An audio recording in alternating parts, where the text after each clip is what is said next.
Hello, स्वागत है बच्चों आपका। अब प्रश्न नंबर 1.2 का प्रश्न एक है। देखिए, इसको करवाने से पहले मैं आपको बता रहा हूँ कि प्लस और माइनस के प्रश्न आप स्टेटमेंट में कैसे समझेंगे कि ये प्लस वाला सवाल है और ये माइनस वाला है।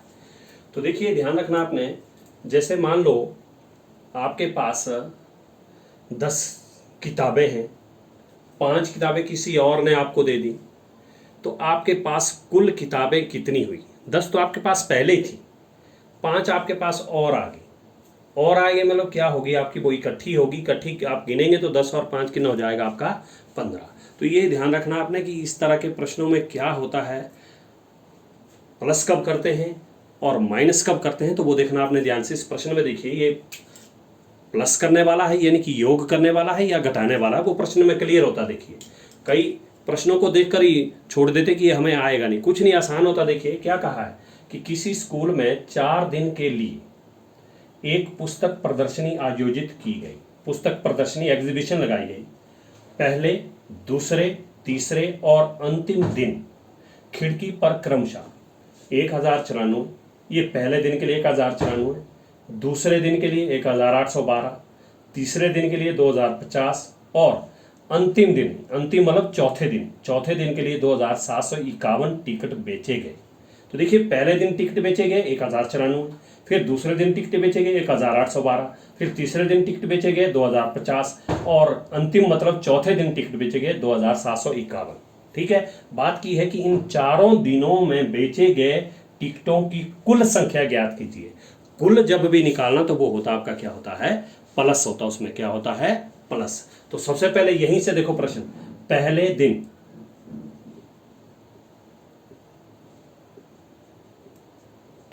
बात की है, देखो टिकट बेचे गए। मैंने पहले कहा कि पहले दिन टिकट बेचे गए, पहले दिन टिकट बेचे गए। पहले दिन के लिए देखो 1094 है, 1094। फिर दूसरे दिन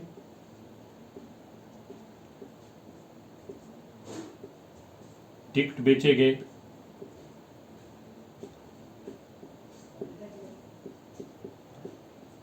देखिए दूसरे दिन कितने बेचे हैं? 1812।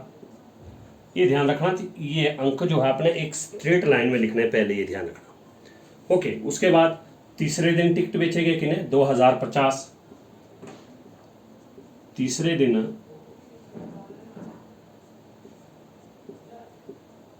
टिकट बेचे गए, वो देखिए 2050।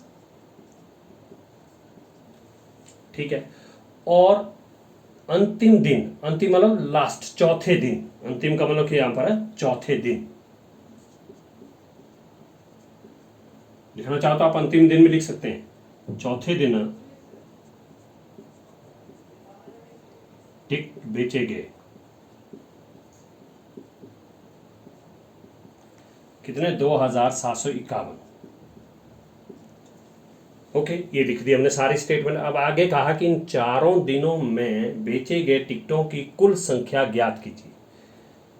चारों दिन,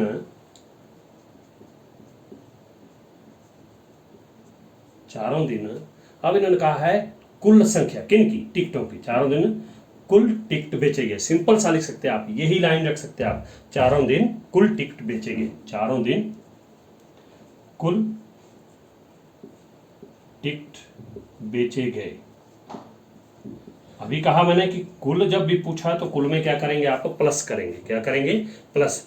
चाहो तो आप इन सबको सबसे पहले आप एक लाइन में लिख सकते हैं इस तरह से। प्लस के लिए 1094 प्लस फिर 1812, फिर प्लस 2050, फिर प्लस और 2751 बराबर है। अब आप इन सबको प्लस करेंगे तो वो आप रफ में भी कर सकते हैं, यहीं पर भी कर सकते थे आप, ऐसा कुछ नहीं। तो मैं यहां पर कर रहा हूं, देखो 1094, 1812, अंक जो बिल्कुल सीध में लिखना है, इकाई के नीचे इकाई, दहाई के नीचे दहाई, 2751। अब आप इनको प्लस करेंगे। देखो 4 2 6 1 7, 9 1 10 5 15 5 20 हासिल 2, 8 7 15 2 17 हासिल 1, 2 2 4 5 6 6 का 7, तो ये 7,707 टिकटें उन्होंने बेची है। तो ये आएगा 7,707 टिकटें।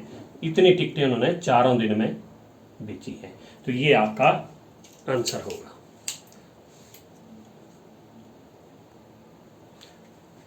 अब देखिए प्रश्न 2 है आपके पास कि शेखर एक प्रसिद्ध क्रिकेट खिलाड़ी है। वह टेस्ट मैचों में अब तक 6,980 रन बना चुका है। कितने रन बना चुका है? 6,980। वह कौन? वह शेखर। तो लिख सकते हैं आप शेखर। टेस्ट मैचों में लिखना लिखो, नहीं तो सिंपल सा रन बना चुका लिख सकते हैं आप। शेखर रन बना चुका है बराबर है वो है 6,980।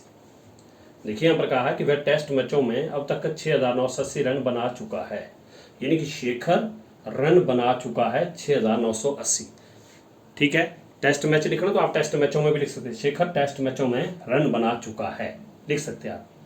वह 10,000 रन पूरे करना चाहता है। कौन? शेखर कितने रन पूरा करना चाहता है? तो लिख सकते हैं आप शेखर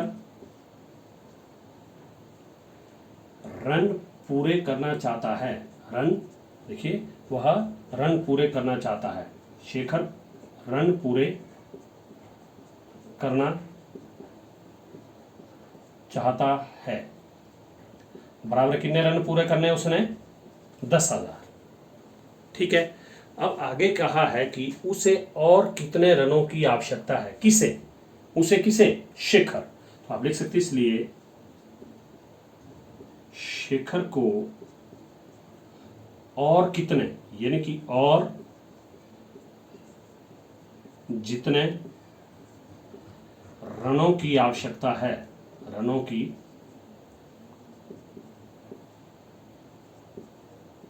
आवश्यकता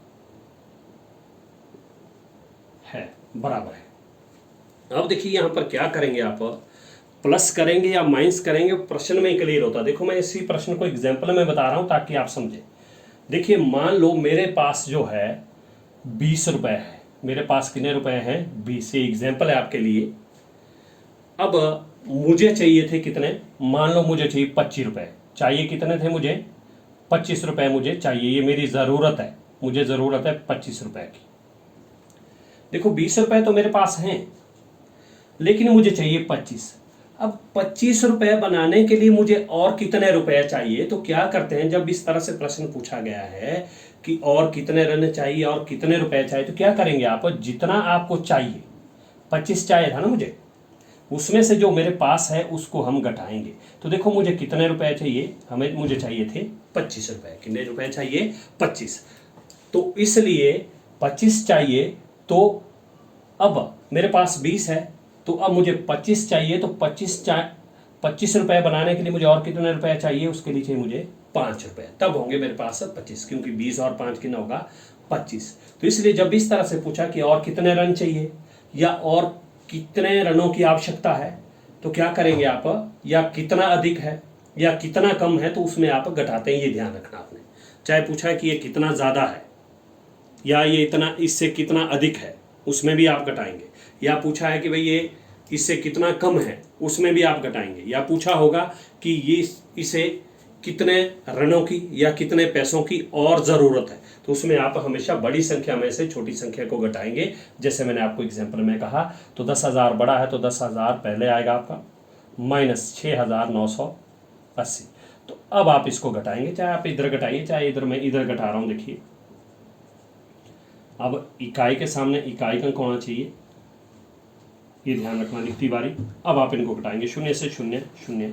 अब देखिए 0 से 8 नहीं घटता, इसलिए यहाँ से जाएगा ऐसे, इधर हो जाएगा 10, फिर यहाँ से जाएगा इधर हो गया 10, फिर यहाँ से गया इधर हो गया 10। तो 10 में 8 घटे 2, यहाँ रह गया आपका 9, 9 में 9 घटे 0, यहाँ भी था आपका 9, 9 में 6 घटे 3।